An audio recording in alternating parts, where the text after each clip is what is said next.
Hallelujah. കർത്താവായ യേശുക്രിസ്തുവിൻ്റെ നിസ്തുല്യമായ നാമം മനോഹരമേറിയ നല്ല സമയം വീണ്ടും മഹത്വപ്പെടുമാറാകട്ടെ. ദൈവകൃപയിൽ ആശ്രയിച്ചുകൊണ്ട് വീണ്ടും ഒരു പ്രാവശ്യം കൂടി ദൈവവചനവുമായി നിങ്ങളുടെ മധ്യ ആയിരിക്കാൻ സ്വർഗ്ഗത്തിൽ ദൈവം ഒരുക്കിയ ഈ വിലയേറിയ നല്ല നിമിഷങ്ങളെ ഓർത്ത് ഞാൻ ദൈവത്തെ സ്തുതിക്കുന്നു. കഴിഞ്ഞ ആഴ്ചകളിൽ ദൈവം തന്നെ വിരിക്കപ്പെട്ട ചിറകിൻ്റെ മറവിൽ ദൈവം നമ്മെ വിരിച്ചു മറച്ചു. ദൈവം നടത്തിയ എല്ലാ ദൈവകൃപകളെ ഓർത്ത് ഞാൻ ദൈവത്തെ സ്തുതിച്ച് ആരാധിക്കുന്നു. പല ദൈവമക്കളെയും ദൈവം നടത്തിയ വിധങ്ങളെക്കുറിച്ചൊക്കെ ടെലിഫോണുകളിലൂടെയും കത്തുകളിലൂടെയൊക്കെ വായിപ്പാനും കർത്താവിൽ സന്തോഷിപ്പാനും ദൈവം കൃപ നൽകി. അതേ ദൈവം തന്നെ ഇന്ന് ഈ പ്രത്യേക നിമിഷം നമ്മെ ധാരാളമായ ദൈവം അനുഗ്രഹിക്കുകയും ദൈവം ഉയർത്തുകയും ദൈവം ബലപ്പെടുത്തുകയും ചെയ്യുമാറാകട്ടെ എന്ന് ഞാൻ ദൈവത്തോട് പ്രാർത്ഥിക്കുന്നു. പർവ്വതങ്ങൾ മാറിപ്പോയാലും കുന്നുകൾ നീങ്ങിയാലും മാറാത്ത ദൈവത്തിൻ്റെ ദയ നിശ്ചയമായിട്ട് നമ്മോട് കൂടെയുണ്ട്. കഴിഞ്ഞ നാടുകൾ ഈ പ്രോഗ്രാമിനെ ചെറുതും വലുതുമായ പ്രൈസ് ദി ലോർഡ് സഹായങ്ങൾ തന്ന് സഹകരിച്ച പല വ്യക്തികൾ പ്രൈസ് ദി ലോർഡ് ഉണ്ടവരെ ഓർത്ത് ഞാൻ ദൈവത്തെ സ്തുതിക്കുന്നു. കർത്താവ് ധാരാളമായ ദൈവർക്ക് പ്രതിഫലങ്ങൾ നൽകി അവരെ അനുഗ്രഹിക്കട്ടെ എന്ന് ഞാൻ ദൈവത്തോട് പ്രാർത്ഥിക്കുന്നു. ഇതിനുവേണ്ടി പ്രാർത്ഥിക്കുന്ന എല്ലാ ദൈവമക്കൾക്കും യേശുക്രിസ്തുവിൻ നാമത്തിൽ ഉള്ള ഹൃദയംഗമായ നന്ദി അറിയിക്കുന്നു. കഴിഞ്ഞതിൻ്റെ മുൻപിലത്തെ ആഴ്ച നമ്മൾ ചിന്തിച്ച അതേ വേദഭാഗത്തിലേക്ക് തന്നെ നമ്മുടെ ശ്രദ്ധയെ നമ്മൾ കൊണ്ടുവരുവാൻ കർത്താവിൽ ആശ്രയിക്കുകയാണ്. ഓരോ ദിവസവും പ്രൈസ് ദി ലോർഡ് ദൈവവചനത്തിൻ്റെതായ സന്ദേശങ്ങൾ നമ്മുടെ ജീവിതത്തിൽ വലിയ വിടുതലിനും അനുഗ്രഹത്തിനും നന്മയ്ക്കും കാരണമായി തീരട്ടെ. ദൈവവചനപ്രകാരം ജീവിക്കുന്ന ഒരു ദൈവത്തിൻ്റെ പൈതലിന് ഒരിക്കലും ഒരു വിഷയത്തിൻ്റെ ഉള്ളിൽ ഭാരപ്പെടുവാൻ ദൈവം അനുവദിക്കത്തില്ല. കാര്യം പൗലോസ് അപ്പോസ്തലൻ പറയുന്നു, ഞാൻ ആരെ വിശ്വസിച്ചിരിക്കുന്നു എന്ന് എനിക്കറിയാം, അവൻ എൻ്റെ ഉപനിധിയാണ്. ആ ദിവസത്തോളം എന്നെ കാക്കുവാൻ അവൻ ശക്തൻ തന്നെയാണ്. അതേ സർവശക്തനായ ദൈവത്തിൽ ആശ്രയം വെച്ചിരിക്കുന്ന യഹോവയിൽ തന്നെ ആശ്രയിക്കുന്ന ഒരു ദൈവത്തിൻ്റെ പൈതലിന് ഏതു വലിയ തിരമാലകൾ പോലുള്ള പ്രശ്നങ്ങൾ വന്നാലും നിശ്ചയമായിട്ട് അവന് പറയുവാൻ കഴിയും, എൻ്റെ പടക് മുങ്ങിപ്പോകാതെ എൻ്റെ അരികിൽ തന്നെ അമരത്ത് തലയിണ വെച്ച് കിടക്കുന്ന ഒരു യേശുക്രിസ്തു ഉണ്ട്. വിശ്വാസമാകുന്ന ജീവിതത്തിൻ്റെ പടകിനെ ഒരുപക്ഷെ ശത്രു പല രീതിയിൽ തകർത്തു കളയുവാൻ നോക്കിയെന്ന് വരാം. എങ്കിലും ദൈവമക്കൾ ഭയപ്പെടേണ്ട. യേശുക്രിസ്തു നമ്മുടെ ജീവിത പടകിലുണ്ടെങ്കിൽ ഈ പ്രശ്നങ്ങളൊക്കെ നമ്മുടെ മുമ്പിൽ യേശുവിൻ നാമത്തിൽ സോൾവ് ആകുവാൻ പോവുകയാണ്. നിശ്ചയമായിട്ടൊരു വലിയ ദൈവപ്രവൃത്തി ദൈവം നമ്മുടെ ജീവിതത്തിൽ ചെയ്യുവാൻ പോവുകയാണ്. നമ്മെ വിളിച്ചത് ആരുടെ വിളി കേട്ടാണ് നാം ഇറങ്ങിത്തിരിച്ചത്. ആ ഒരു വലിയ ദൗത്യവും ആ ഒരു ചിന്തയും നമ്മുടെ ജീവിതത്തിലുണ്ടെങ്കിൽ നിശ്ചയമായിട്ട് ആ ദൈവം നമ്മെ ഒരു നാളും കൈവിടുന്നവനല്ല, ഉപേക്ഷിക്കുന്നവനല്ല. ആ ദൈവം നമ്മെ നടത്തുക തന്നെ ചെയ്യും. പതറിപ്പോകരുതേ. ഒരിക്കൽ യേശു കർത്താവ് കടലിലൂടെ നടന്നു വരുമ്പോൾ പത്രോസ് യേശുക്രിസ്തുവിനെ വിളിച്ചിട്ട് അവന് ചാടി കടലിലേക്ക് ഇറങ്ങി യേശുവിൻ്റെ അടുക്കലേക്ക് ഇതാ പോകുക. നോക്കണം, യേശുവിൻ്റെ മുഖത്തേക്ക് നോക്കി അവൻ യാത്ര ചെയ്തപ്പോൾ കടൽ വെള്ളം അവന് ഒരു മൈതാനം പോലെയായിരുന്നു. അവൻ പ്രൈസ് ദി ലോർഡ് ചവിട്ടിപ്പോയി. പക്ഷേ ഒരു നിമിഷം അവൻ യേശുവിൽ നിന്ന് മുഖം മാറ്റിയിട്ട് അവൻ ലോകമാകുന്ന കടലിലേക്ക് താഴേക്ക് അവൻ്റെ മുഖത്തെ അവൻ നോക്കിയപ്പോൾ ആ തിരമാലകളും വെള്ളങ്ങളും കണ്ടപ്പോൾ അവന് ഭയന്നുപോയി, അവൻ താണുപോയി. എങ്കിലും പ്രൈസ് ദി ലോർഡ് നാഥൻ അവനെ കരം പിടിച്ച് കയറ്റുവാനിടയായി. ഞാൻ പറഞ്ഞതിൻ്റെ സാരാംശം, യേശുക്രിസ്തുവിനെ നോക്കിയാണ് നമ്മൾ യാത്ര ചെയ്യുന്നതെങ്കിൽ നിശ്ചയമായിട്ട് എത്ര വലിയ കടലിനെയും നമ്മുടെ കാൽ കീഴാക്കി ചവിട്ടി മതിക്കേണ്ട ഒരു പ്രത്യേക അധികാരം ദൈവം നമുക്ക് ഇന്ന് കൈമാറുവാൻ പോവുകയാണ്. Praise the Lord. എന്നാൽ പ്രശ്നത്തെ മുൻപിൽ നിൽക്കുന്ന യേശുവിനേക്കാൾ ഉപരി നിൻ്റെ കാൽക്കലിരിക്കുന്ന പ്രശ്നത്തെ നീ വലുതായി കണ്ടാൽ ആ പ്രശ്നത്തിൻ്റെ മുമ്പിൽ നീ താണു പോകുവാനിടയാകും. പത്രോസിന് അതത്രേ സംഭവിച്ചത്. യേശുവിൻ്റെ മുഖത്ത് നോക്കുന്നത് വരെ അവന് പ്രശ്നം വലിയ പ്രശ്നമല്ലായിരുന്നു. എന്നാൽ യേശുവിൻ്റെ മുഖത്തെ മാറ്റിയിട്ട് അവൻ ലോകത്തിലേക്ക് നോക്കിയപ്പോഴത്രേ അവൻ താണുപോകുവാനിടയായത്. ഈ പ്രത്യേക നിമിഷം സ്വർഗത്തിലെ പരിശുദ്ധാത്മാവ് നമ്മോട് പറയുന്നു, നിശ്ചയമായിട്ട് യേശുക്രിസ്തുവിനെ നോക്കിയാണ് നീ യാത്ര ചെയ്യുന്നെങ്കിൽ, മാതാവേ, പിതാവേ, സഹോദര, സഹോദരിയെ, അനുജത്തിയെ, നിൻ്റെ ഏത് വിഷയത്തെ തരണം ചെയ്ത് നിനക്ക് വലിയ വിജയം തരുവാൻ എൻ്റെ യേശുക്രിസ്തുവിനെ കഴിയുമെന്നുള്ള കാര്യം നീ ഈ സമയം മറന്നു പോകരുത്. ബൈബിൾ പറയുന്നു, മോശയെ പ്രൈസ് ദി ലോർഡ് രക്ഷിക്കുവാൻ വേണ്ടി നൈൽ നദിയിൽ മാതാപിതാക്കൾ കിടത്തിയ മോശയെ രക്ഷിപ്പാൻ വേണ്ടി കൊട്ടാരത്തിനകത്ത് ഉള്ള ഒരു ഫറവോൻ്റെ പുത്രിയെ ഇതാ നൈൽ നദിയിലേക്ക് കൊണ്ടുവരികയെ. അവൾ വന്നതല്ല, ബൈബിൾ പറഞ്ഞ അവൾ കുളിക്കുവാൻ വേണ്ടി വന്നതാ. ഞാൻ വിശ്വസിക്കുന്ന അവൾ കുളിക്കുവാനും വന്നതല്ല, മോശയെ വിടിവിപ്പാൻ വേണ്ടി ദൈവം കൊണ്ടുവന്നതാ. പരിശുദ്ധാത്മ പറയുന്നു, നീ എഴുതി വെച്ചോ, ദൈവം ചിലതിനെ നിനക്ക് വേണ്ടി കൊണ്ടുവരാൻ പോവുകയാണ്. ഹല്ലേലൂയ. യേശുവിൻ നാമത്തിൽ കൊട്ടാരത്തിൽ കുളമുണ്ട് കുളമുണ്ടായിട്ടും ഫറവോന്റെ പുത്രി നൈൽ നദിയിൽ കുളിക്കുവാൻ വന്നു. എന്തുകൊണ്ട് കൊട്ടാരത്തിൽ കുളമുണ്ടെങ്കിലും ഇവൾ നൈൽ നദിയിൽ കുളിക്കുവാൻ വന്നത്? ഞാൻ പറയും, വന്നതല്ല, ദൈവം ഇവളെ കൊണ്ടുവന്നതാ. എന്തിന് കൊണ്ടുവന്നു? ഈ നൈൽ നദിയിൽ അവൾക്ക് ദൈവത്തിന് കൊടുക്കുവാൻ ഒരു വിലപ്പെട്ടൊരു ജീവിതമുണ്ടെന്ന് പറഞ്ഞാൽ ഒരു വാഗ്ദത്തമുണ്ട്. യേശുവിൻ്റെ നാമത്തിൽ ഇന്ന് പകൽ ഈ സമയം ഞാൻ സന്തോഷിക്കുന്ന കാര്യം, പ്രൈസ് ദി ലോർഡ്, ഈ ഫറവോൻ്റെ പുത്രിക്കറിയാം എൻ്റെ വീട്ടിൽ കുളമുണ്ടെങ്കിലും എനിക്കിഷ്ടം കുളത്തിൽ കുളിക്കുവാനല്ല, എനിക്കിഷ്ടം നൈൽ നദിയിൽ കുളിക്കാനാണ്. കാര്യമെന്ത്? കുളത്തിലെ വെള്ളം കെട്ടിക്കിടക്കുന്ന വെള്ളമാണ്, എന്നാൽ നദിയിലെ വെള്ളം ഒഴുകുന്ന വെള്ളമാണ്. യെസ്, ആത്മാവ് പറയുന്നു, കുളത്തിലെ വെള്ളം നാളുകൾ കൊണ്ടുള്ള വെള്ളമാണ്, വർഷങ്ങൾ കൊണ്ട് കിടക്കുന്ന വെള്ളമാണ്. എന്നാൽ നൈൽ നദിയിലെ വെള്ളം പ്രൈസ് ദി ലോർഡ് ചെറിയ ചെറിയ അരുവികൾ, തോടുകളായി, തോടുകൾ വലിയ പ്രൈസ് ദി ലോർഡ് തോടുകളായി, ആ തോടുകൾ നദികളായി ഇതാ ഒഴുകുകയാണ്. പുതിയ വെള്ളം മലയിടുക്കുകളിൽ നിന്ന് പ്രൈസ് ദി ലോർഡ് കടന്നു വരുന്ന ചെറിയ തുള്ളിത്തുള്ളിയായ വെള്ളം, അത് വലിയ വലിയ പ്രൈസ് ചെറിയ തോടുകളായി മാറിയിട്ട് വലിയൊരു നദിയായി മാറ്റപ്പെട്ട് ഒഴുകി വരുന്ന വെള്ളം, പുതിയ വെള്ളം, തണുത്ത വെള്ളം, ശുദ്ധമായ വെള്ളം, ജീവനുള്ള പ്രാണികൾ ചലിക്കുന്ന വെള്ളം. അതുകൊണ്ട് അവൾക്കൊരാഗ്രഹമുണ്ട്, എനിക്ക് കെട്ടിക്കിടക്കുന്ന കുളത്തിലെ വെള്ളം കുളിക്കേണ്ട, എനിക്ക് നൈൽ നദിയിലെ വെള്ളം കുളിച്ചാൽ മതി. അവൾക്കൊരു കാര്യം കൂടെ ഉറപ്പുണ്ട്, ഈ നൈൽ നദിയിൽ എനിക്ക് വേണ്ടി കരുതിയ ഒരു കരുതലുണ്ട്.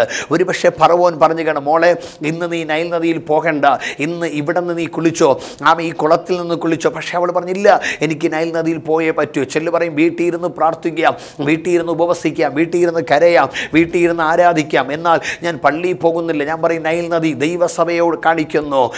വീട്ടിലെ പ്രാർത്ഥനയ്ക്കും നൈൽ നദിയിലെ പ്രാർത്ഥനയ്ക്കും, വീട്ടിൽ കുളിക്കുന്നതും ഒഴുകുന്ന നദിയിൽ കുളിക്കുന്നതിൻ്റെ വ്യത്യാസം രണ്ടത്രേ. ഇവൾക്കറിയാം, വീട്ടിലെ ആരാധനയും ആരാധനാലയത്തിലുള്ള ആരാധനയും വ്യത്യാസമുണ്ട്. വീട്ടിലെ പ്രൈസ് ദി ലോർഡ് ഹല്ലേലൂയ പ്രാർത്ഥനയും ആരാധനാലയത്തിലെ പ്രാർത്ഥനയും തമ്മിൽ വ്യത്യാസമുണ്ട്. ഇന്ന് ആത്മാവ് ദൂത് പറയുന്ന പലരും ആത്മീക ആരാധനയിൽ പോകാതെ വീട്ടിൽ ഇരുന്ന് പ്രാർത്ഥിച്ചാൽ പോരെ, ആരാധിച്ചാൽ പോരെ എന്ന് ചിന്തിക്കുന്നെങ്കിൽ പറയട്ടെ, വീട്ടിലെ വെള്ളം കെട്ടിക്കിടക്കുന്ന വെള്ളം, എന്നാൽ ആലയത്തിലെ വെള്ളം ഒഴുകുന്ന വെള്ളം. ഈ ആലയത്തിൽ നീ വിശ്വസിച്ചാണ് വരുന്നതെങ്കിൽ നിനക്ക് വേണ്ടി സ്വർഗം ഈ ആലയത്തിനകത്ത് ചിലത് ഒരുക്കിയിട്ടുണ്ട്. ബൈബിൾ പറയുന്നു, ഇവൾ ഇതാ ഈ നൈൽ നദിയിൽ കുളിക്കുവാൻ വേണ്ടി വന്നപ്പോൾ കണ്ട കാഴ്ച, ഞാങ്ങണയുടെ ഇടയിലായിട്ടൊരു പെട്ടകം ഇതാ കിടക്കുന്നുണ്ട്. ഹല്ലേലൂയ. ഇവൾക്കൊരാഗ്രഹമുണ്ട്, എനിക്ക് ആ പെട്ടകത്തെ എടുക്കണം. അവൾ ഇതാ തൻ്റെ തോഴിമാരോടൊക്കെ പറഞ്ഞു കാണാം, അയ്യോ ആ പെട്ടകത്ത് നോക്കുക, ആ പെട്ടകത്തിനകത്ത് എന്തോ ചലിക്കുന്ന ഒരു ജീവനുള്ള ഒരു വസ്തുവുണ്ട്, അത് നമുക്ക് എടുക്കണം. നൈൽ നദിക്കകത്ത് കിടക്കുന്ന പെട്ടകത്തിനകത്ത് ചലിക്കുന്ന ഒരു ജീവനുള്ള ഒരു കുഞ്ഞിനെ ഫറവോൻ്റെ പുത്രി കാണുവാനിടയാ. എന്നെ കേൾക്കുന്ന സഹോദര സഹോദരിയെ, ആത്മാവിൻ്റെ വെള്ളത്തിനകത്ത് ചലിക്കുന്ന ചില നിനക്ക് കാണുവാൻ കഴിയും. പരിശുദ്ധാത്മാവിൻ്റെ ആരാധനയിൽ ചലിക്കുന്ന ചില നിനക്ക് കാണുവാൻ കഴിയും. ദൈവകൃപയുടെ ആരാധനയിൽ ജീവൻ്റെ ചില നിനക്ക് കാണുവാൻ കഴിയും. നീ പറയുന്നുണ്ട്, വർഷങ്ങൾ കൊണ്ട് ഞാൻ പ്രാർത്ഥിക്കുന്നു, ആരാധിക്കുന്നു, സ്തുതിക്കുന്നു, വർഷങ്ങൾ കൊണ്ട് ഈ നൈൽ നദി ഞാൻ വന്നതാ, വർഷങ്ങൾ കൊണ്ട് ഞാൻ ആരാധിക്കുന്നതാ, വർഷങ്ങൾ കൊണ്ട് ഞാൻ ദൈവത്തെ സേവിക്കുന്നതാ, എനിക്കൊന്നും കാണാൻ കഴിയുന്നില്ലല്ലോ എന്ന് ചിന്തിക്കുന്നെങ്കിൽ കർത്താവ് പറഞ്ഞു, ഈ ദിവസം, ഇനിയുള്ള നാൾ നിൻ്റെ ദിവസമാ. ദൈവം നിനക്ക് വേണ്ടി ചിലത് ഒരുക്കി വെച്ചിരിക്കുന്ന നാടുകളാണ്. നീ വിശ്വസിച്ചുകൊണ്ട് അതേ നീ കർത്താവിൻ്റെ മുഖത്തേക്ക് നോക്കി യാത്ര ചെയ്. ഈ നാടുകൾ നീ അത് പ്രാപിപ്പാൻ പോകുക, നിങ്ങളത് അനുഭവിക്കുവാൻ പോകുക. യേശുവിൻ്റെ നാമത്തിൽ ഇവൾക്കൊരാഗ്രഹം, എനിക്കിത് പ്രാപിക്കണം. ഞാൻ ചോദിക്കട്ടെ, നദിയിൽ കിടക്കുന്ന ആ പെട്ടകത്തെ ഇവൾക്കെടുക്കണമെങ്കിൽ എന്തു ചെയ്യണം? എന്ത് ചെയ്യണം? മറ്റൊന്നുമല്ല, അവൾ ആ നദിയിലേക്ക് അവൾ ഇറങ്ങണം. നദിയിലിറങ്ങിയാൽ എന്ത് ചെയ്യും? നദിയിലിറങ്ങിയാൽ ഒരുപക്ഷെ നനഞ്ഞെന്ന് വരാം, ഒരുപക്ഷെ കുളിച്ചെന്ന് വരാം, മുങ്ങിയെന്ന് വരാം. പക്ഷെ അവൾക്കത് വിഷയമല്ല. നനഞ്ഞാൽ കുഴപ്പമില്ല, എനിക്ക് ആ പെട്ടകത്തെ എടുക്കണം. ഒരു ദൂത് ഞാൻ നിങ്ങളോട് പറയാം. പ്രൈസിലെ ചിലർക്കൊരു ചിന്തയുണ്ട്, നഖം നനയുവാൻ പാടില്ല. നത്ത, ഒരു പഴഞ്ചൊല്ല, നത്ത എടുക്കുകയും വേണം. പ്രൈസിലെ കയ്യിലിരിക്കുന്നത് കളയുവാൻ പാടില്ല, ഉത്തരത്തിലിരിക്കുന്നത് എടുക്കുകയും വേണം. അത് ലഭിക്കുന്ന കാര്യമല്ല, അതൊരിക്കലും സംഭവിക്കുന്ന കാര്യമല്ല. ഈ ദിവസങ്ങൾ ആത്മാവ് പറയുന്നു, പ്രൈസ് ദി ലോർഡ്, നനഞ്ഞാൽ കുഴപ്പമില്ല. ദൈവം നിനക്ക് വേണ്ടി കരുതിയതിനെ നീ എടുക്കുവാൻ നീ തയ്യാറായാൽ, ദൈവം നിനക്ക് വേണ്ടി വെച്ചിരിക്കുന്ന ആ മോശക്കുഞ്ഞിനെ, ഫറവോൻ്റെ പുത്രിയെ നീ എടുക്കുവാൻ തയ്യാറായാൽ, നീ വളർത്തുവാൻ തയ്യാറായാൽ, ആ മോശ മുഖാന്തരം ചിലർ വിടുവിക്കപ്പെടുവാൻ പോകുകയാണ്. ആ മോശ മുഖാന്തരം ചിലർ അനുഗ്രഹിക്കപ്പെടാൻ പോകുക. ആത്മാവ് ദൂത് പറയുന്നു, സഭയാകുന്ന ആലയമാകുന്ന നൈൽ നദിയിലേക്ക് വന്ന് അതിനകത്ത് കിടക്കുന്ന കൃപാവരത്തിൻ്റെ പെട്ടകത്ത് നീ പോകാനിടയായാൽ, ആ കൃപാവരത്ത് നീ ഏറ്റെടുക്കുവാനിടയായാൽ, ആ കൃപാവരം ഈ നാടുകൾ നീ ജ്വലിപ്പിക്കുവാനിടയായാൽ, അതിലൂടെ അനേക ദിവസങ്ങൾ വിടുവിക്കപ്പെടുവാൻ പോകുകയാണ്. മോശ കുഞ്ഞിനെ ഞാൻ വിശ്വസിക്കുന്നു ഒരു ദൈവത്തിൻ്റെ വാഗ്ദത്തമായി കൃപാവരമായി ചിന്തിച്ചാൽ, ആ ഫറവോൻ്റെ പുത്രി ആ മോശക്കുഞ്ഞിനെ കയ്യിലെടുത്ത് അവനെ കൊട്ടാരത്തിൽ കൊണ്ടുപോയി അവനെ വളർത്തിയത് വരും നാടുകളിൽ ഇസ്രായേൽ മക്കൾക്ക് വിടുതലായി മാറിയതുപോലെ ആത്മാവിൻ്റെ ജലത്തിനകത്ത് കിടക്കുന്ന കൃപയുടെ വരങ്ങളെ നീ ഈ ദിവസങ്ങൾ എടുത്തുകൊണ്ട് വചനമാകുന്ന മായമില്ലാത്ത പാല് കൊടുത്ത്, ആരാധന കൊടുത്ത്, സ്തുതി കൊടുത്ത്, സ്തോത്രം കൊടുത്ത് ദൈവം നിൻ്റെ അകത്തു തന്ന ദൈവത്തിൻ്റെ കൃപാവരത്തെ നീ വളർത്തുവാൻ തയ്യാറായാൽ, വരും നാടുകൾ ബന്ധിക്കപ്പെട്ട് കിടക്കുന്ന ഫറവോൻ്റെ വൈഡമന കൊട്ടാരത്തിൽ അവൻ്റെ സന്നിധിയിൽ ബന്ധിക്കപ്പെട്ട് കിടക്കുന്ന ആയിരങ്ങളെ, പതിനായിരങ്ങളെ, ലക്ഷങ്ങളെ വിടിവിച്ചു കൊണ്ടുവരുന്ന ഒരു മോശമാരാക്കി നിൻ്റെ അകത്തു കിടക്കുന്ന വാഗ്ദത്തങ്ങളെ നിനക്ക് വളർത്തിയെടുക്കുവാൻ കഴിയും. മനസ്സിലാകുന്ന ദൈവമക്കൾക്ക് ഞാൻ ദൈവത്തെ സ്തുതിക്കുകയാണ്. ഈ ദിവസങ്ങൾ ദൈവം നമ്മെക്കുറിച്ച് ആഗ്രഹിക്കുന്നത് അതത്രയെന്ന് പരിശുദ്ധാത്മാവ് ദൂത് പറയുകയാണ്. ബൈബിൾ പറയുന്നു, ഈ ഫറവോൻ്റെ പുത്രി വെള്ളത്തിലേക്ക് ഇറങ്ങി നനഞ്ഞു കാണും, വിഷയമല്ല. അവൾ ആ കുഞ്ഞിനെ കൈകളിലേന്തി വെള്ളത്തിലിറങ്ങി അവൾക്ക് ലഭിച്ചത് ചത്ത എന്തോ അല്ല, ജീവിക്കാത്തതല്ല. അവൾക്ക് കിട്ടിയത് സുന്ദരനായ നല്ല ജീവനുള്ള ഒരു തടിച്ചു കൊടുത്തൊരു അനുഗ്രഹിക്കപ്പെട്ട ഒരു പൈതൽ. ഇതാ പ്രൈസ്, സുന്ദരനായ ഒരു പൈതൽ അവളുടെ കരങ്ങൾ ലഭിക്കുവാനിടയായി. ആത്മാവ് പറയുന്ന വെള്ളത്തിലിറങ്ങുന്ന രണ്ട് കാര്യങ്ങൾ കാണിക്കുന്നു. ഒന്ന്, അത് സ്നാനത്തെ കുറിക്കുന്നു. രണ്ട്, അത് പരിശുദ്ധാത്മാവിനെ കുറിക്കുന്നു. ഈ ദിവസങ്ങൾ ആത്മാവ് പറയുന്നു ദൈവകൽപ്പനയാകുന്ന സ്നാനത്തിലേക്ക് അതേ പ്രിയമുള്ളവരെ നാം ഇറങ്ങി വരുവാൻ തയ്യാറായാൽ പരിശുദ്ധാത്മാവ് ദൂത് പറയുന്നു, ഇതുവരെ നിന്റെ ജീവിതത്തിനകത്ത് ലഭിക്കാത്ത ചില ദൈവം തരുവാൻ പോകുക, അതിനെ കിട്ടാത്ത ദൈവം നിന്റെ ജീവിതത്തിൽ ദൈവം തരാൻ പോകുക. യേശുവിൻ നാമത്തിൽ എനിക്ക് പറയുവാൻ കഴിയും, എന്നാണോ ഈ വേദപുസ്തകം ഏന്തിക്കൊണ്ട് കർത്താവിന് വേണ്ടി ഇറങ്ങിത്തിരിച്ചത്, എന്നാണോ യേശു ക്രിസ്തുവിന് വേണ്ടി ഇറങ്ങിത്തിരിച്ചത്, അന്ന് മുതലാണ് ദൈവത്തിൻ്റെ കരുതൽ കാണുവാൻ ദൈവം എനിക്ക് ഭാഗ്യമൊരുക്കിയത്. കർത്താവിൻ്റെ വേലയ്ക്ക് വേണ്ടി ഇറങ്ങിയപ്പോൾ എൻ്റെ ചിന്ത ഇങ്ങനെയാണ്, ദൈവവേലയ്ക്ക് വേണ്ടി ഇറങ്ങി ഇനി കഷ്ടതയാ, ഇനി വേദനയാ, ഇനി പ്രയാസമാ, ഭാരമാ, ഇനി എല്ലാ ദിവസങ്ങളും കഷ്ടതയായിരിക്കും, പട്ടിണിയായിരിക്കും, ദാരിദ്ര്യമായിരിക്കും, പ്രയാസമായിരിക്കും. കാര്യം പണ്ട് ഉള്ള കാലത്ത് ഭക്തന്മാർ വേദനയിലും കഷ്ടതയിലും പട്ടിണിയിലും ദൈവത്തെ ആരാധിച്ച മണ്ഡലങ്ങൾ എൻ്റെ ജീവിതത്തിൽ ഞാൻ കേട്ടിട്ടുണ്ട്, കണ്ടിട്ടുണ്ട്. അതുകൊണ്ട് ഞാനും കരുതിയത് ക്രിസ്തീയ ഗോളം ആത്മീയ മണ്ഡലം കഷ്ടതയുടേതാ, വേദനയുടേതാ, പ്രയാസത്തിൻ്റെതാ എന്നാണ് ഞാൻ കരുതിയത്. പക്ഷേ എപ്പോഴാണോ ഈ ആത്മവെള്ളത്തിലേക്ക് ഇറങ്ങിയത്, എപ്പോഴാണോ ദൈവം എനിക്ക് തന്ന കൃപയെ ഞാൻ ഏറ്റെടുക്കുവാൻ ഇടയായത്, അന്ന് മുതലാണ് ജീവിതത്തിനകത്ത് ഒരു അനുഗ്രഹം എന്താണെന്ന് എനിക്ക് അനുഭവിപ്പാൻ ഇടയായത്, ഉയർച്ച എന്താണെന്ന് എനിക്ക് അനുഭവിപ്പാൻ ഇടയായത്. ഞാൻ പ്രിയമുള്ളവരെ വിളിച്ചു പറയട്ടെ, ഒരു സൈക്കിൾ ചവിട്ടുവാൻ കഴിയുമെന്ന് കരുതിയവനല്ല ഞാൻ, വാങ്ങുവാൻ കഴിയുമെന്ന് കരുതിയവനല്ല ഞാൻ. അതുകൊണ്ട് സൈക്കിൾ ചവിട്ടുവാൻ കൊതിയുള്ളപ്പോൾ വാടകയ്ക്കെടുത്ത് സൈക്കിൾ ചവിട്ടി കൊതി തീർത്തിട്ടുണ്ട്. പക്ഷേ ഞാൻ വിളിച്ചു പറഞ്ഞ ദൈവത്തിനു വേണ്ടി ഇറങ്ങിത്തിരിച്ചപ്പോഴാണ് ദൈവം എനിക്ക് സ്വന്തമായി വാഹനം തന്നനുഗ്രഹിപ്പാനിടയായത്. ഈ ദൈവം നാശത്തിൻ്റെ ദൈവം അല്ല, ഈ ദൈവം പരാജയത്തിൻ്റെ ദൈവമല്ല. ഈ ദൈവത്തിനു വേണ്ടി ഇറങ്ങിയവരാരും നശിച്ചു പോയിട്ടില്ല. ഈ ദൈവത്തിനു വേണ്ടി നിന്നവരാരും ഇതുവരെ ജീവിതം അവസാനിപ്പിച്ചിട്ടില്ല. ബൈബിൾ പറയുന്നു 48 സങ്കീർത്തനം പറഞ്ഞു, ഈ ദൈവം എന്നും എന്നേക്കും നമ്മുടെ ദൈവമാകുന്നു, അവൻ നമ്മെ ജീവപര്യന്തം വഴി നടത്തും. അവൻ 2013 മാത്രമല്ല, 14 മാത്രമല്ല, 15 മാത്രമല്ല, 16 മാത്രമല്ല, പിന്നെയോ ജീവപര്യന്തം നിന്റെ മൂക്കിൽ ദൈവ ജീവശ്വാസം തന്ന് ഈ ഭൂമിയുടെ പരപ്പിൽ ദൈവം നിന്നെ ജീവനോട് നിർത്തിയിരിക്കുന്ന കാലത്തോളം നീ വിശ്വസ്തനെങ്കിൽ, നീ ദൈവത്തെ സേവിക്കുന്നവനാണെങ്കിൽ, കർത്താവ് പറയുന്നത് ഒരു നന്മയ്ക്കും ദൈവം നിന്നെ കുറവ് വരുത്തത്തില്ല. 84 സങ്കീർത്തനം 11 പറയും, ദൈവം യഹോവയ ദൈവ കരുണയും കൃപയും ഹല്ലേലൂയ ദീർഘക്ഷമയും ഉള്ളവൻ തന്നെ, അവൻ സൂര്യനും പരിചയമാകുന്നു. നേരോടെ നടക്കുന്നവന് അവൻ ഒരു നന്മയും മുടക്കുകയില്ല. എൻ്റെ ദൈവം നേരോടെ നടക്കുന്നവരെ ഒരു നന്മയും മുടക്കാതെ വഴി നടത്തുന്ന സർവശക്തനത്രേ. ജീവിതത്തിനകത്ത് പലവിധമായ ടെൻഷനുകളാൽ, പലവിധമായ ഭാരങ്ങളാൽ ഇനി എൻ്റെ ജീവിതം എന്തായി തീരുമെന്ന് ചിന്തിക്കുന്ന സഹോദര സഹോദരിയെ ആത്മാവ് പറയുന്നു, നിൻ്റെ കുടുംബത്തിൻ്റെ മഹിമ കണ്ട്, നിൻ്റെ ജീവിതത്തിൻ്റെ ഇന്നത്തെ അവസ്ഥ കണ്ട് നീ നിൻ്റെ ജീവിതത്തെ വിലയിടുവാൻ പോകരുത്. കർത്താവായ യേശുക്രിസ്തു നിൻ്റെ ഹൃദയത്തിനകത്തുണ്ടെങ്കിൽ ആ ദൈവത്തെ നീ വലിയവനായി കണ്ട് ആ യേശുക്രിസ്തുവിൽ വിശ്വസിച്ചുകൊണ്ട് നീ പ്രഖ്യാപിക്ക്, ഞാൻ തകരുന്നവനല്ല, ആമേ ഞാൻ പരാജയപ്പെടുന്നവനല്ല. യേശു ക്രിസ്തുവിലൂടെ എനിക്കൊരു വലിയ ജയമുണ്ടെന്ന് ആമേ നീ വിശ്വസിക്കുവാൻ നീ തയ്യാറായാൽ ആമേ നിശ്ചയമായിട്ട് നമ്മുടെ ജീവിതത്തിൽ അത് സംഭവിക്കുവാൻ പോകുകയാണ്. ഞാൻ പ്രസംഗിക്കുന്ന യേശു ആമേ പരാജയപ്പെട്ടവനായ യേശുവല്ല. ഞാൻ പ്രസംഗിക്കുന്ന യേശു ആരുടെ കാല് പിടിച്ച യേശുവല്ല. ആമേ ബൈബിൾ വായിക്കുന്ന കന്നാവും കയ്യഭാവും മഹാപുരോഹിതന്മാരും സന്നദ്ധിയും സംഘവും ആമേ ഹെരോദ രാജാവും റോമൻ ഗവർണറായ പീലാത്തോസും യേശുവിനെ ആമേ പ്രൈസ്തലോം മറിച്ചും തിരിച്ചും വിസ്തരിക്കുമ്പോഴും യേശു ക്രിസ്തു രക്ഷപ്പെടുവാൻ വേണ്ടി അല്പം ന്യായം പറഞ്ഞതായിട്ട് കാണുവാൻ കഴിയുന്നില്ല. ബൈബിൾ പറയുന്നു, രോമം കത്തിരിക്കുന്നവരുടെ മുൻപാകെ മിണ്ടാതിരിക്കുന്ന ഒരു ആടിനെ പോലെ യേശു ക്രിസ്തു അവിടെ മുൻപിൽ മിണ്ടാതിരുന്നു. നിങ്ങൾക്ക് ചെയ്യേണ്ടത് ചെയ്തോ, പക്ഷെ എനിക്ക് ചെയ്യേണ്ടതൊന്നുണ്ട്, ഞാനത് ചെയ്യും എന്നുള്ള ആ ഒരു യേശു മിണ്ടാതിരുന്നു. യേശു പറഞ്ഞു, മന്ദിരം പൊളിപ്പീൻ, 3 ദിവസത്തിനായി ഞാൻ പണിയോ. റോമൻ ചരിത്രത്തിൽ ആമെ ക്രൈസ്തലോട് കിടിലം കൊള്ളിക്കുന്ന യേശു ക്രിസ്തുവിൻ്റെ വാക്കുകൾ ആമെ കേട്ടവർ വിളിച്ചു പറഞ്ഞു, നോ, 46 സംവത്സരം കൊണ്ട് പണിത യെരൂശലേം ദേവാലയം ഈ മനുഷ്യൻ ആമെ 3 ദിവസം കൊണ്ട് പണിയുമോ? യേശു പറഞ്ഞ 46 സംവത്സരം കൊണ്ട് പണിത യെരൂശലേമിൻ്റെ ദേവാലയത്തെക്കുറിച്ചല്ല, തൻ്റെ ശരീരമാകുന്ന ദേവാലയത്തെക്കുറിച്ച് യേശുവിനറിയാം. വെള്ളിയാഴ്ച എൻ്റെ ശരീരത്തെ നിങ്ങൾ പൊളിച്ചാൽ ഞായറാഴ്ചയിൽ ഞാനത് പണിയുവാൻ പോകുകയാണ്.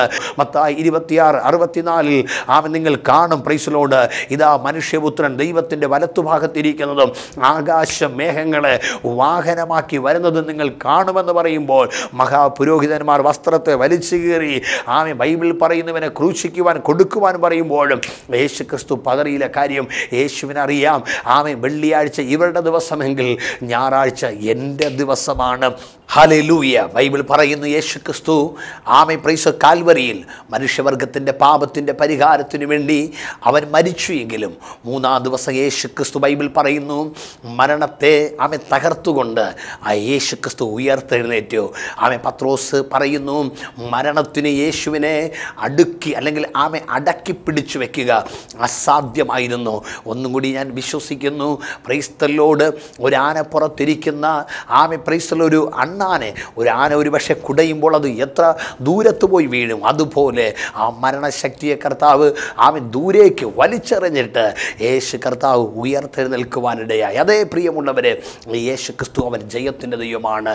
യേശു കർത്താവ് പണിയുന്ന ദൈവമാണ്. നിശ്ചയമായിട്ട് ആ യേശുവിൻ്റെ മുഖത്തേക്ക് നോക്കിയാൽ ആ കർത്താവിൻ്റെ വലിയ പ്രവൃത്തി നമുക്ക് അനുഭവിക്കുവാൻ കഴിയും. മടങ്ങി വരാം. ഇവിടെ നാം വായിക്കുന്നു, മോശക്കുഞ്ഞിനെ ആമ രക്ഷിക്കുവാൻ വേണ്ടി ദൈവം പദ്ധതിയിടുകയാണ്. അതിനുവേണ്ടി ഫറവോൻ്റെ പുത്രിയെ ദൈവം ഇതാ ഈ നൈൽ നദിയിലേക്ക് കൊണ്ടുവന്നു.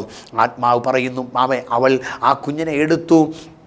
ബൈബിൾ പറയും, സ്വന്തം അമ്മയെ തന്നെ വിളിച്ച് മോശക്കുഞ്ഞിനെ ഇതാ ഫ്രീസർ വളർത്തുവാൻ വേണ്ടി ആമെ കൂലി കൊടുത്ത് ശമ്പളം കൊടുത്ത് ആമെ ബൈബിൾ പറയുന്നു വളർത്തുവാനിടയായി. പൈതൽ വളർന്നിട്ട് ആ അമ്മ കൊണ്ടുചെന്ന് ആ പൈതലിനെ ഫറവോൻ്റെ പുത്രിയുടെ കയ്യിൽ കൊടുക്കുവാനിടയായി. എന്നെ ചിന്തിപ്പിച്ചൊരു കാര്യമുണ്ട്. ഏത് ഫറവോനാണോ ഹല്ലേലൂയ ഇസ്രായേൽ മക്കൾ അല്ലെങ്കിൽ എബ്രായ സ്ത്രീകളുടെ ആമെ കുഞ്ഞുങ്ങൾ ആൺകുട്ടികളെ നശിപ്പിക്കുമെന്ന് വാദിച്ചത്, അതേ ഫറവോൻ്റെ കൊട്ടാരത്തിൽ തന്നെ ഒരു എബ്രായ കുഞ്ഞിത വളർന്നു വരികയാണ്. പരിശുദ്ധാത്മാവ് പറഞ്ഞ ശത്രുവിൻ്റെ മടയിൽ വെച്ച് തന്നെ അവൻ ദൈവം നിന്നെ കൂട്ടുകാരിൽ പരമായിട്ട് ആനന്ദ തൈലം കൊണ്ട് അഭിഷേകം ചെയ്യാൻ പോകുക. എവിടെ നീ തകരുമെന്ന് പിശാചു വാദിച്ചുവോ, എവിടെ നീ നശിക്കുമെന്ന് ദുഷ്ടൻ വെല്ലുവിളിച്ചുവോ, കർത്താവ് പറഞ്ഞ് അവിടെ തന്നെ ദൈവം തന്നെ ഉയർത്താൻ പോകുക. നീ വീട് വിട്ട് ഓടേണ്ട കേട്ടോ. ആമേ പ്രീസ്, ആരോ നിനക്കെതിരെ മന്ത്രവാദം ചെയ്യുന്നു എന്ന് പറഞ്ഞ്, ആരോ നിനക്കെതിരെ ആഭിചാരം ചെയ്യുന്നെന്ന് പറഞ്ഞ്, അയ്യോ അയൽവക്കക്കാരെ എപ്പോഴും സാമ്പ്രാണിത്തിരി നിനക്കെതിരെ കത്തിക്കുന്നു എന്ന് പറഞ്ഞ്, അയ്യോ അവിടെ മണം കേൾക്കുന്നു, അവിടെ മന്ത്രവാദം ചെയ്യുന്നെന്ന് പറഞ്ഞ് നീ പേടിക്കേണ്ട. നിൻ്റെ അകത്ത് യേശു ഉണ്ടെങ്കിൽ ആമൻ നിന്നെ കഴിഞ്ഞ നാളുകൾ കൊല്ലുവാൻ വേണ്ടി നോക്കിയ, തകർക്കുവാൻ വേണ്ടി നോക്കിയ അതേ ശത്രുവിൻ്റെ നടുവിൽ തന്നെ നീ തല കുനിച്ചുകൊണ്ടല്ല, ആമൻ നീ പേടിച്ചു വിറച്ചുകൊണ്ടല്ല, നീ ഒരു ധൈര്യശാലിയായി ആമ യേശുവിൻ്റെ നാമത്തിലൊരു ധൈര്യമുള്ളവനായി നീ ക്രിസ്തുവിൽ നീ അനുഗ്രഹിക്കപ്പെട്ട് ജീവിക്കുവാൻ പോകുകയാണ്. എവിടെയാണോ ഏത് ഫറവോനാണോ മോശയെ കൊല്ലുവാൻ പദ്ധതിയിട്ടത്, ആ ഫറവോൻ്റെ കൊട്ടാരത്തിൽ തന്നെ മോശ ഇതാ വളരുവാനിടയായി. അവിടുത്തെ ജ്ഞാനം അഭ്യസിച്ചു. അവിടുത്തെ ജ്ഞാനത്തിലും അവിടുത്തെ അഭ്യാസത്തിലെല്ലാം ബൈബിൾ പറഞ്ഞവൻ തികവുള്ളവനായി മാറി അവൻ വളർന്നു വരികയാണ്. യേശു ക്രിസ്തുവിൻ്റെ നാമത്തിൽ ആത്മാവ് പറയുന്നത്, നീ എവിടെ ജീവിച്ചാലും നിൻ്റെ അകത്തൊരു വലിയ ഉത്തരവാദിത്വം ഉണ്ടായിരിക്കണം. നീ ആരാണ്? യേശുവിൻ നാമത്തിൽ ബൈബിൾ പറയുന്നു, ഈ മോശ വളർന്നു. അവൻ ഒരിക്കലും യാത്ര പോകുമ്പോൾ കണ്ട കാഴ്ച, ഒരു എബ്രായനെ ഒരു മിസ്രൈമൻ എടുത്തിട്ട് ഭയങ്കരമായി ഉപദ്രവിക്കുകയാണ്. നോക്കണമേ, ഇത് കണ്ടപ്പോൾ സാക്ഷാൽ എബ്രായന് അത് സഹിച്ചില്ല. ഒരു മിസ്രൈമിൻ ഒരു എബ്രായനെ ഉപദ്രവിക്കുന്ന കണ്ടപ്പോൾ യഥാർത്ഥത്തിൽ ഒരു എബ്രായന് സഹിച്ചില്ല, മോശയ്ക്ക് സഹിച്ചില്ല. ഇന്നുള്ള എബ്രായർ ആണെങ്കിൽ പറഞ്ഞേനെ, അവർക്ക് കിട്ടിക്കോട്ടെ, അത്രയും വേണം, അവർക്കതിൻ്റെ ആവശ്യം തന്നെ എന്ന് പറയും. ഞാൻ പറയട്ടെ, ഒരു കൂട്ട് വിശ്വാസിക്ക് ഒരു കഷ്ടത വരുമ്പോൾ, ഒരു കൂട്ട് സഹോദരനൊരു വേദന വരുമ്പോൾ ദൂരത്ത് ചെന്നിരുന്ന് കൈയടിച്ചിട്ട് അത് വരട്ടെ എന്ന് പറയുന്നത് ഒരു ആത്മീകൻ്റെ ലക്ഷണമല്ല, ഒരു ദൈവപൈതൻ്റെ ലക്ഷണമല്ല. മറ്റൊരു വ്യക്തിയുടെ കഷ്ടത, മറ്റൊരു വ്യക്തിയുടെ ദുരന്തം, മറ്റൊരു വ്യക്തിയുടെ വേദന അവിടെ നീ ചിരിക്കുന്നെങ്കിൽ ഓർത്തോണം, എവിടെയോ ഒരു വലിയ പരാജയം നിനക്ക് സംഭവിക്കുവാൻ പോകുകയാണ്, എവിടെ ഒരു വലിയ പ്രയാസം നിൻ്റെ ജീവിതത്തിൽ എത്തിപ്പിടിക്കാൻ പോകുക. എന്താ മോശ ബൈബിൾ പറയുന്നത് കണ്ടിട്ട് അവന് സഹിക്കാൻ കഴിഞ്ഞില്ല. ബൈബിൾ പറഞ്ഞവൻ ഓടിച്ചെന്നു മിസ്രൈമിനെ പിടിച്ചു മാറ്റി എബ്രായനെ രക്ഷിച്ചു. ഒരുപക്ഷെ ഞാൻ ഇങ്ങനെ കരുതുന്നുണ്ടാകാം, മിസ്രൈമൻ വീണ്ടും ഇതാ ഈ മോശയ്ക്ക് നേരെ വരുമ്പോൾ, മോശ അഭ്യാസമുള്ളവൻ, ഒരുപക്ഷെ നല്ല ഒരു തൻ്റെ അഭ്യാസപ്രകാരം അവനെ അടിച്ചു. ബൈബിൾ പറഞ്ഞവൻ വീണു, അവൻ മരിച്ചു, അവനെ എടുത്ത് മണ്ണിൽ മറവ് ചെയ്തു. ഞാൻ പറഞ്ഞു വരുന്നതിൻ്റെ സാരം, ഈ 21-ാം നൂറ്റാണ്ടിൽ ഈ കാലഘട്ടത്തിൽ നമ്മൾ ഉപദ്രവിക്കണം എന്നല്ല. യേശു പറഞ്ഞു, നിങ്ങൾ പ്രൈസലോട് ആരായിരിക്കണം? പാമ്പിനെ പോലെ ബുദ്ധിയും പ്രാവിനെ പോലെ നിങ്ങൾ കളങ്കമില്ലാത്തവരുമായി നിങ്ങൾ മാറണം. ഹല്ലേലൂയ. അതുകൊണ്ട് മാനുഷികമായ തലത്തിൽ ഒരു ഉപദ്രവിക്കുന്ന ഒരു അനുഭവമല്ല ഞാൻ പറയുന്നത്. ആത്മീയാർത്ഥത്തിൽ വരുമ്പോൾ മോശ ചെന്ന് മിസ്രൈമിനെ മാറ്റി എബ്രായനെ രക്ഷിച്ചതുപോലെ ഒരു കൂട്ട് സഹോദരൻ സഹോദരി കഷ്ടതയിലായിരിക്കുമ്പോൾ അവർക്ക് വേണ്ടി ചെല്ലുവാൻ പ്രാർത്ഥിക്കുവാൻ, അവനെതിരെ പോരാടുന്ന പിശാചിനോട് ആത്മാവിൽ പടവെട്ടി അവനെ തകർത്ത് അവരെ വിടിവിക്കേണ്ട ഒരു കർത്തവ്യം, ഒരു വലിയ ഉത്തരവാദിത്വം ദൈവമക്കളാവും നമ്മുടെ ജീവിതത്തിനകത്തുണ്ട്. അതേ പ്രിയമുള്ളവരെ, അങ്ങനെ ചെയ്താൽ നാം നമുക്ക് മാത്രമല്ല ദൈവരാജ്യത്തിനും അവകാശികളാക്കിയാണ്. കഴിഞ്ഞ നാളുകൾക്ക് മുൻപ് എനിക്കൊരു വ്യക്തിയെ അറിയാം. അദ്ദേഹം രോഗത്താൽ ഒരു വലിയ രോഗത്താൽ അദ്ദേഹം അകപ്പെട്ടു. ഡോക്ടർമാർ അദ്ദേഹത്തെ ഇങ്ങനെ പറഞ്ഞു, കൈവിട്ടിട്ട് പറഞ്ഞു മരിച്ചു പോകും, ഇവനെ വീട്ടിൽ കൊണ്ടുപോകുക. അങ്ങനെ മരണശൈലിയിൽ കിടക്കേണ്ട അവൻ്റെ അടുക്കലേക്ക് ഞങ്ങൾ സുവിശേഷമായി ചെന്നു. അവനോട് ഞങ്ങൾ സുവിശേഷം പറഞ്ഞു. ഞാൻ പറഞ്ഞ പിശാച് അവന് എതിരായി പോരാടുന്ന എനിക്ക് മനസ്സിലായി. ഞാൻ പ്രാർത്ഥിക്കുമ്പോൾ ദൈവാത്മാവ് ഞാൻ കണ്ടു, ഇവൻ്റെ മരണത്തിന് വിരോധമായി, ഇവൻ്റെ ജീവന് വിരോധമായി മരണശക്തി ഇവനെതിരെ വാദിച്ചു നിൽക്കുക. ഏതു സമയം ഇവനെ കൊണ്ടുപോകുവാൻ തക്കവണ്ണം മരണശക്തി അവൻ എതിരെ ചുറ്റി നിൽക്കുക. ഞാൻ ആ വ്യക്തിയുടെ അടുക്കൽ ചെന്ന് സുവിശേഷം പറഞ്ഞു. ഞാൻ പറഞ്ഞു, യേശു ക്രിസ്തുവിനെ സ്വന്തം രക്ഷിതാവായി സ്വീകരിക്കുന്നെങ്കിൽ യേശു നിൻ്റെ ജീവിതത്തെ വെടിയിപ്പാൻ പോകുക. തീർന്നില്ല, നീ രക്ഷിക്കപ്പെട്ട് സ്നാനപ്പെട്ട് ഒരു ദൈവപൈതലായി നീ ജീവിക്കണം, യേശുക്രിസ്തുവിൻ്റെ ഒരു മകനായി തീരണം. എന്നാൽ ഡോക്ടർമാർ കൈവിട്ട ഈ രോഗത്തിൽ നിന്ന് ദൈവം നിന്നെ സൗഖ്യമാക്കാൻ പോകുക. അവൻ കണ്ണുനീരോടെ പറഞ്ഞു, യെസ്, അവൻ ഡോക്ടർമാർ കൈവിട്ട എന്നെ യേശുക്രിസ്തു വിടിവിച്ച, നിശ്ചയമായി ഈ യേശുക്രിസ്തുവിന് വേണ്ടി ഞാൻ ജീവിക്കും. അതേ മദ്യപാനിയായ മനുഷ്യൻ, ദൈവത്തെ അറിയാത്ത മനുഷ്യൻ തീരുമാനത്തിൻ്റെ മുമ്പിൽ അവൻ കണ്ണുകളെ മൂടി, അവൻ വാ തുറന്ന് പൊട്ടിക്കരഞ്ഞ് അവൻ തീരുമാനമെടുത്ത് യേശുവിനെ രക്ഷകനായി സ്വീകരിച്ചു. പ്രിയമുള്ളവരെ പറയട്ടെ, അവൻ്റെ രോഗത്തെ യേശു സൗഖ്യമാക്കി. അവൻ രക്ഷിക്കപ്പെടുക മാത്രമല്ല, സ്നാനപ്പെട്ടു. അവൻ ദൈവസഭയിൽ ദൈവത്തെ ആരാധിക്കുന്ന ഒരു ദൈവപൈതലായിട്ട് അവൻ മാത്രമല്ല, അവൻ്റെ കുടുംബം, അവൻ്റെ കുഞ്ഞുങ്ങളെല്ലാം ദൈവത്തെ ആരാധിക്കുന്നവരായി മാറി. ബൈബിൾ പറയുന്ന അങ്ങനെ മോശയിലൂടെ ഇതാ ഒരു എബ്രായൻ വിടുവിക്കപ്പെടുകയാണ്. എന്നാൽ ഒരു മിസ്രൈമൻ അവൻ അവിടെ തകർക്കപ്പെടുന്നു. അതേ ആത്മാ പറയുന്നു, ഒരുവൻ വിടുവിക്കപ്പെടുമ്പോൾ അവനെതിരെ നിന്ന ശത്രു തകർക്കപ്പെടും.